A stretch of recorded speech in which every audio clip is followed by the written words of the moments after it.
1. How Things Started. Once upon a time there was a boy, just like me. He had to stay in bed in the morning until 7 o'clock, until his family was ready to get up. So did I.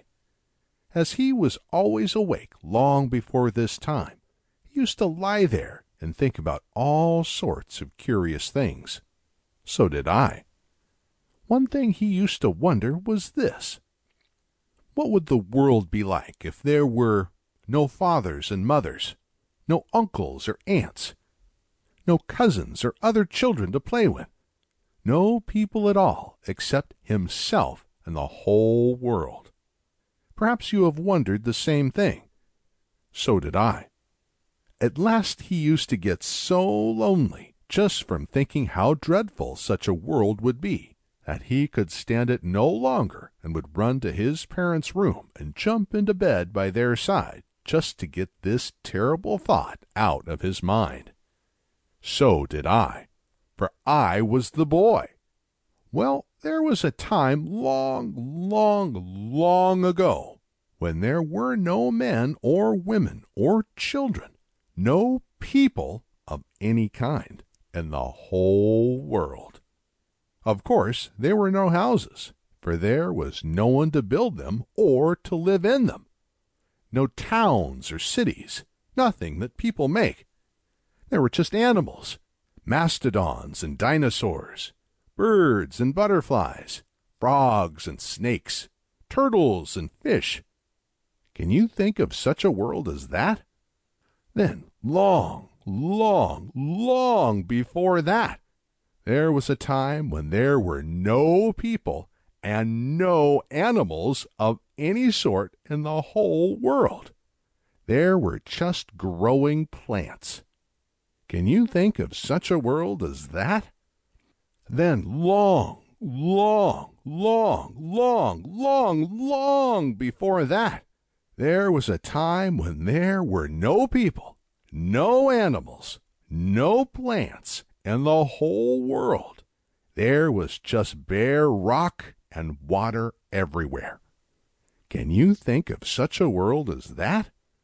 Then, long, long, long, long, long, long, you might keep on saying long, long, long all day and tomorrow and all next week and next month and next year, and it would not be long enough.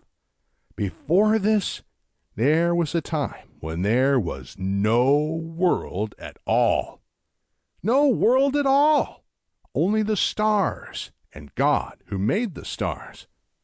Now, real stars are not things with points like those in the corner of a flag or the gold ones you put on a Christmas tree. The real stars in the sky have no points. They are huge burning balls of fire. Balls of fire. Each star, however, is so huge that there is nothing in the world now anywhere nearly as big. One little bit, one little scrap of a star is bigger than our whole world. Than our whole world. One of these stars is our sun. Yes, our sun. The other stars would look the same as the sun if we could get as close to them. But at that time, so long, long ago, our sun was not just a big, round, white, hot ball as we see it in the sky today. It was more like the fireworks you may have seen on the 4th of July. It was whirling and sputtering and throwing off sparks. One of these sparks, which the sun threw far off, got cool just as a spark from a crackling log in a fireplace gets cool, and this cooled-off spark was— what do you suppose? See if you can guess. It was our world. Yes, the world on which we now live. At first, however, our world, or Earth, was nothing but a ball of rock. This ball of rock was wrapped around with steam like a heavy fog.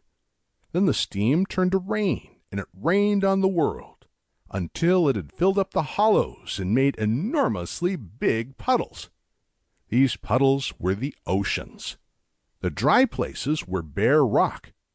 Then, after this, came the first living things.